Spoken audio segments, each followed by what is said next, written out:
Act 2, Scene 3 in 5 minutes. So what we get in Act 2, Scene 3 is the response of everybody else to the discovery of the murder of Duncan. Everybody else who's there in the house anyway, as well as Macbeth and Lady Macbeth's attempt to, as I said earlier, look like the innocent flower but be the serpent under it and cover up what they've done. And it starts with a short little episode with a porter going to answer the gate where Macduff is entering. I won't worry too much about the porter's speech. It's very complex and very topical at the time. It's not something you really need to worry about. And then what we get at the bottom is we get of this page here, we get Macduff and Lennox being let in by the porter, and it's again just a really, it's almost a comedy sketch really, nothing that we need to worry about at this point. Let's start to think when Macbeth enters, that this is the point we've got to deal with. He's gone away and under his wife's guidance has got himself in a dressing gown as though he's just woken up. Of course he hasn't, he's been awake all night. We get the exchanges between them and they move towards the door, and then Macduff goes and leaves the room or leaves their setting to go and wake up Duncan. Now of course we know, as Macbeth does, that that is going to end badly. But while he's gone, I'm not sure he listens particularly very much, we get Lennox, another minor character who appears a few times in the play, talking about some strange things that have happened that night, kind of omens if you like. Things have been strange, unusual things have been happening. The night has been unruly. It's been stormy, it's been unrestful, and their chimneys were blown down. Strange sounds were heard in the air, lamenting strange screams of death and prophecies of confused events. The obscure bird clamoured the livelong night. That's the owl, the obscure bird there. And some say the earth was feverish and did shake.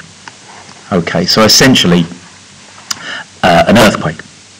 So the idea, it seems, is that evil forces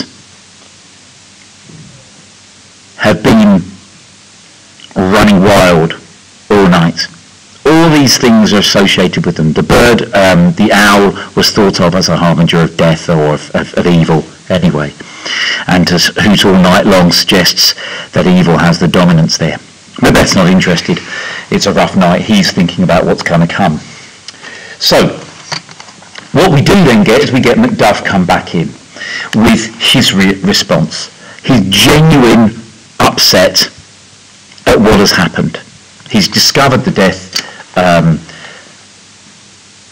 of his king, and I suppose obviously it's genuine. Obviously he would feel that way, but it really does seem to be something that has bothered him massively. And throughout the play we will see that Macduff is a very loyal person who thought the world of Duncan, continues to call him saintly all the way through. And his point is confusion has made his masterpiece. Basically, he seems to be pointing on the idea of chaos taking over, making his masterpiece. Back and forth we get between what's actually going on. Macbeth pretends he doesn't know what's happening. They ring the bell. In comes Lady Macbeth. Macduff, in a lovely bit of irony, says, "Gentle lady, it's not for you to hear what I speak. The repetition of woman's air would murder as it fell." Of course, she's put it all together, as we know. Banquo comes out. When Lady Macbeth hears that he's been murdered, her response is, "In our house." Banquo says it's too cruel anywhere. It's conflict constantly going on between different people, how they're reacting. But of course, underneath it, all of them are dealing with, first of all, the shock, but then also the fact that he's been murdered, and therefore there is something more going on here. So when Malcolm and Donalbain come in, his two sons, they are informed he's murdered. It's interesting that Malcolm's first response isn't upset, oh, but then to ask who did it, which maybe suggests he's more concerned with the danger to himself than anything else. And that carries on. Malcolm and Donalbain then, down further here, have a little conversation to the side as Lady Macbeth has faked fainting. Why do we hold our tongues when we can claim argument for ours? Well, What could we say? We don't know what's coming. Let's go. Our tears aren't brewed. They're not sure what's happening. And then, again, right back at the end, they're left on their own.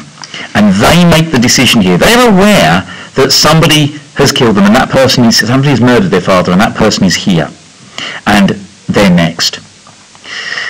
Malcolm points out that it's easy to show an unfelt sorrow if you are false.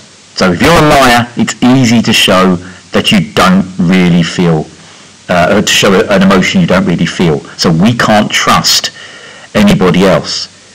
That's quite an insightful point to make. Yeah?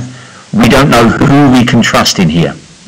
Donalbain backs this up by pointing out that where we are, there are daggers in men's smiles. A lovely image that's quite the opposite, really, to what we'd expect. People who are the most friendly to them, potentially, are sharpening their daggers behind. The smiles are daggers in themselves. And Malcolm backs this up with another image of a bow and arrow. The shaft, the bow, hasn't been lighted yet. They haven't been loaded up with an arrow, so our safest way is to avoid the aim. This is good decision making from the two of them. If they did stay, of course, they would be murdered. In the short term, it means they're going to be blamed for this, but what else are they going to do? Last thing to notice, Macbeth comes back from going to see the dead body and tells everybody that he has murdered those who were suspected of it, the guards. I did kill them. Macduff is the first one, and it seems to me from this point onwards he never really trusts him again.